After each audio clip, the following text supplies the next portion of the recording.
entrepreneur here, coming to you with another video about kitchen utensils. And today's video is going to be all about that measuring.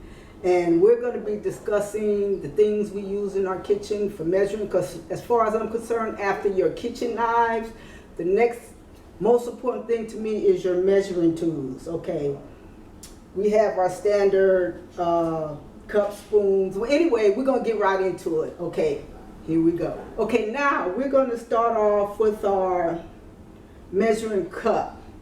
Okay, we have, this is called a liquid measure. All right, it would be ideal if this was glass, because that would be your best to have glass measuring cups, but hey, we're working with what we have. Okay, so this is a little set, and it comes with the 3 different measuring cups, and it also has milliliters on it. You have cups and milliliters. Okay, this is your standard liquid measuring cup, and we measure anything that's liquid in these cups. Okay, then we have what's called a measuring beaker. This is a kitchen beaker. This is made, you know, on from the premises of lab beakers, which are the best. They're glass, and I want to invest in some glass beakers myself, because those are the best to measure with. They're more precise than our measuring cups, and they can stand a higher heat than ours. Okay, because they're made out of, it's called I forget the name. Borosilicate glass, and they stand high heat. And I want to invest in them because I want to get a bigger one to mix my lye in, you know, because you guys know I make soap, and they can stand high heat, and your lye solution won't break the glass. But this is a kitchen beaker where you measure using your kitchen, and the reason you can get low as 50 milliliters in one of these, and some of these you can go even low as 10 milliliters. So this is good to have. And for the glass beakers for your kitchen that are good to use, I'll put a link down in the description or somewhere on screen where you can go to Amazon and order these. And yeah, so they're good for measuring too. Okay, this came with well, anyway, another story. That'll be another video. Okay, but anyway, yeah, this is a measuring beaker. Okay, then you have your standard dry measure cups. Okay, this would be preferable in stainless steel. Okay, so yeah, but hey, like I said, you use what you got. You use what you got, and you have make sure you have all the sizes. This goes from 1 cup all the way down to 1/5. Okay, next we have our measuring spoons, and these also would be preferable in stainless steel, and also the little square ones. But you know, again, you know what I said, use what you have. Like these start from 1 tablespoon all the way down to 1/8 of a teaspoon. And the reason why I said the stainless steel would be good, now these are nice, these are good, they're cute, but eventually this coloring will wear off, and the numbers on here are not raised, so you wouldn't be able to see them once the coloring wears off. But it looks like it's on there pretty good, but still, you know, I've used little things like this before, and the coloring always wears off. Okay, now, even like when I was talking about these cups, now these cups, the measurements on here, this will come off eventually too, you know, so it's good to have that glass where it won't come off. It'll always be on there. Okay, now these are our standard measuring cups, measuring spoons that we all have, or we all need, we should have. Okay, next we're going to talk about the kitchen scale. Okay, everybody should have a kitchen scale. Now it's okay to use the ones with the battery operated because they're good, but you can get a standard scale. There's one around here somewhere that, you know, you don't have to use batteries or none of that, but I don't know where it is.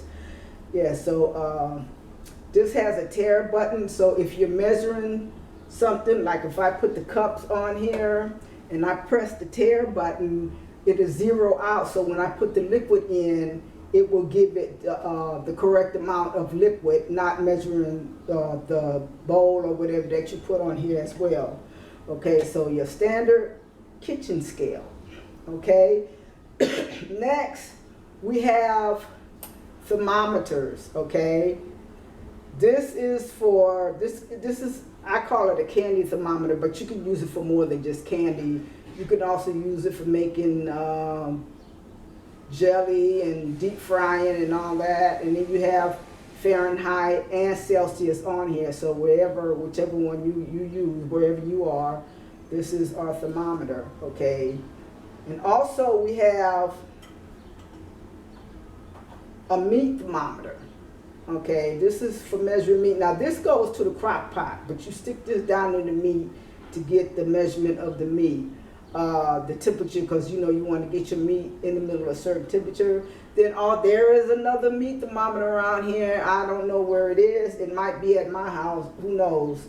That you can also, has a round head on it that you stick down in the meat in the regular oven, so you can read the temperatures. Okay, now.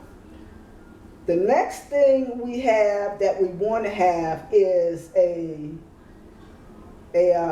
timer, okay? Because that's when we're cooking and we want to keep the time, if it tells you to cook for 35 minutes or 50 minutes, to keep you from having to run back and forth, you just set your timer. And a lot of us we can use our phones nowadays for that, but also have you a manual timer. We also have a manual timer here on one of our kitchen blocks that I use all the time. So yeah, so here, this is our measuring things. Like I said, measure this. I use one of these also to measure my lye. This is the kind I like to measure lye. I also have a stainless steel one I use, but that one is still in Idaho.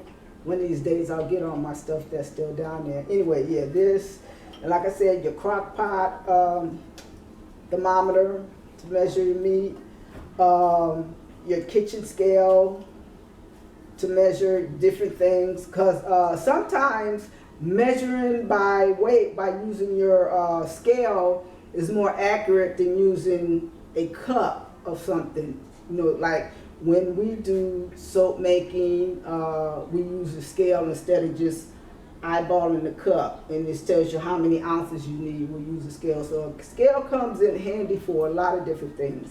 And then again, like I said, our dry measure cups that comes in the different measurements, liquid measure, our measuring spoons, and our measuring beaker. And also we have these little rings here to keep our cups together in the drawer, and also one for our spoons. Okay, and then again, our timer. All right, now, this is, I would say, basically, mostly all our timing things, but like I said in the other videos, you don't need all knives. You don't really need all of this either. Like you can do without your kitchen scale. I would recommend, if you can, keep in your collection at least one thermometer. And that one thermometer for cooking only would be, it's stainless steel, and it's like a meat thermometer. I call everything when you can stick it down in the meat, but it's stainless steel and has a round where you can read the numbers. You can keep that, but all this right here, well, I could take the beaker out too, because that's not necessary. But then I think just these would be all that you really need. Okay, your measuring spoons, your measuring cups, yeah, and because you can always, if you have a watch, you can always use your watch as your timer, because you don't necessarily have to have a timer, but and what I'm trying to do also is teach the sisters to, I know we're used to using all our technology and everything, but get used to using things manually, okay? Like because might be a day when we can't use all this electric stuff. So, you know, invest in things that you can use manually. Now, it's good to have all those nice little gadgets, but just keep in mind, if it's manual, it will always be usable. So, I want to thank you for watching this video about kitchen utensils and all things that we measure. And if you have not subscribed, subscribe, give it a thumbs up and share. And I look forward to coming to you again with our next video in our kitchen utensils. Until then, shalom.